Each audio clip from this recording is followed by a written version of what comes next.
महाराष्ट्रातील 22 पराभूत उमेदवारांनी ईव्हीएम पडताळणीसाठी अर्ज केले आहेत. यामध्ये चिंचवड विधानसभा लढलेले राहुल कलाटे यांनी देखील अर्ज केलेला आहे. आपल्यासोबत राहुल कलाटे आहेत. खरं तर राहुल कलाटे विरुद्ध महायुतीचे उमेदवार आमदार शंकर जगताप अशी ही लढत झाली होती. त्यात ते पराभूत झाले होते आणि याच पराभवाची त्यांना शंका आहे आणि यामुळेच त्यांनी ईव्हीएम पडताळणीसाठी अर्ज केलेला आहे. खरं तर तुम्ही ईव्हीएम पडताळणीसाठी अर्ज केलेला नेमकं काय कारण आहे?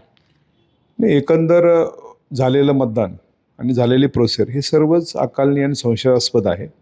असं असल्या कारणानं कायद्याच्या तरतुदीप्रमाणे जी काय रक्कम आहे, मला असं वाटतं की ती रक्कम भरून 40,000 प्लस GST अशी रक्कम भरून आम्ही सर्व जी काय कायद्याप्रमाणे 5% संख्या येते त्याच्याप्रमाणे ज्या मशीन्स चेक करता येतील ते चेक करण्या मशीन, VVPAT आणि कंट्रोल युनिट ते चेक करण्याची जी रक्कम गव्हर्नमेंटने ठरवून दिली ती भरून ती चेक करून कुठेतरी ही सर्व झालेली प्रक्रिया ही कुठेतरी फार मोठ्या प्रमाणावर एक शंका उपस्थित करते. आणि एकंदर माहोल पाहिलं तर आपण कुठल्याही सर्वसामान्य माणसाला जर विचारलं तर पूर्वी असं एवढ्या मोठ्या प्रमाणात लोक शंका घेत नव्हती, परंतु आता फार मोठ्या प्रमाणात लोक पुढे येऊन सांगतायत की हे तुम्ही केलं पाहिजे, हे करून पहा.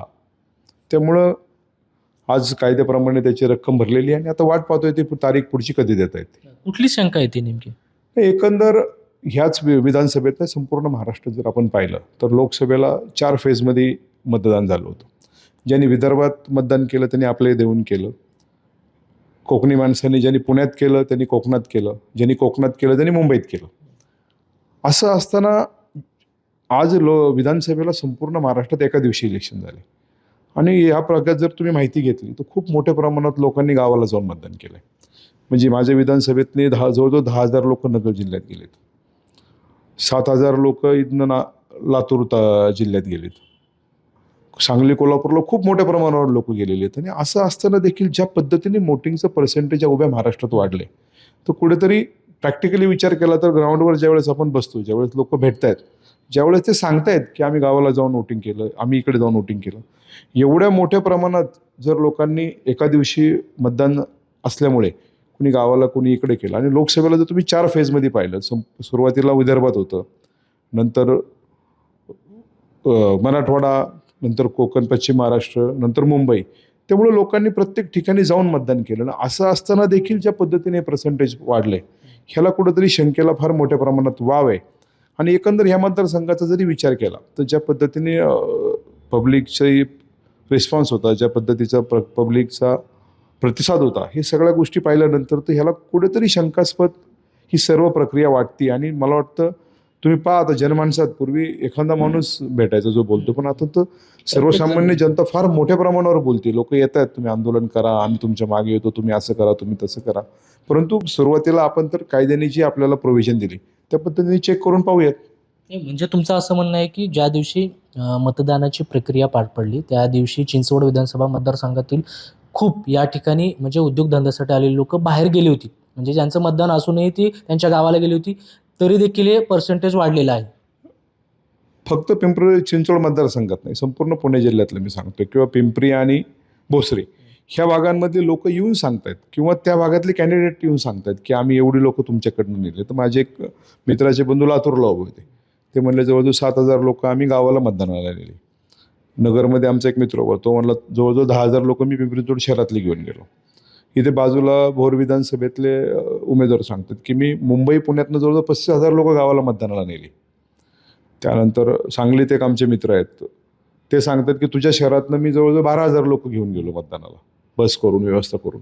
म्हणजे एवढ्या सगळ्या मोठ्या प्रमाणात जर लोक गावाला मतदानाला गेलेत पर्सेंटेज वाढलं तर मग पर्सेंटेज या शहरातलं वाढलं कसं? तर हा देखील एक ह्याला शंका म्हणताच येणार नाही, कारण की हा आलेला अनुभव मी सांगतोय. त्या लोकांनी जो आपल्याशी शेअर केलाय ह्याची मी, किंवा जळगावला खूप मोठ्या प्रमाणात लोक गेलेत, मी एवढी सगळी लोक शहरातनं बाहेर मतदानाला गेल्यानंतर मग शहरातलं पर्सेंटेज वाढलं कसं? आणि हे वाढलेलं पर्सेंटेज, लोकांचे असलेला प्रतिसाद आणि लोक इलेक्शन नंतर मतदाना रिझल्ट नंतर लोकांनी उत्पन्न केलेल्या शंका, ह्या सगळ्या गोष्टी पाहिल्या तर कुठंतरी हे सर्व अकालनीय आहे. त्यामुळे कायद्याने जी काही प्रोव्हिजन दिली, आता खरं तर त्यांनी खूप मोठ्या प्रमाणात पैसे भरून घेतलेत. आता एवढे घेतल्यानंतर आता किती दिवस लावतात हे देखील पुढचं शंकास्पद आहे. की एकदा पैसे भरून घेतल्यानंतर तुम्ही 2 दिवसात 3 दिवसात देखील देणं अपेक्षित आहे. देणं अपेक्षित आहे, समोर दाखवणं अपेक्षित आहे, परंतु अजून तरी ते कळवतो अशा मोडस ऑपरेंडी तर दिसत आहेत. त्यामुळे सगळीच यंत्रणा ही एकदम असं अकालनीय हा शब्दच त्याला योग्य आहे. आता ईव्हीएम मशीन पडताळणीचं साठी तुम्ही अर्ज केले, नेमकं काय प्रोसेस असणार ती? आता त्यांनी सांगितल्याप्रमाणे सुप्रीम कोर्टचं काही तो जी आर आहे, ऑर्डर आहे, त्या ऑर्डरप्रमाणे पर EVM 40,000 प्लस सर्व GST असं मिळून जवळजवळ 47,200 रुपये पर EVM ते भरून घेत आहेत. आणि ती भरल्यानंतर ते पुढची प्रोसिजर कळवणार आहेत. आता ती कशी कळवणार, काय कळवणार, आता पहिल्यांदाच होत असल्यामुळं बऱ्याचशा उमेदवारांनी अर्ज केलेत, मी पण अर्ज केले, तर त्याची पुढची प्रोसिजर ते कळवतील.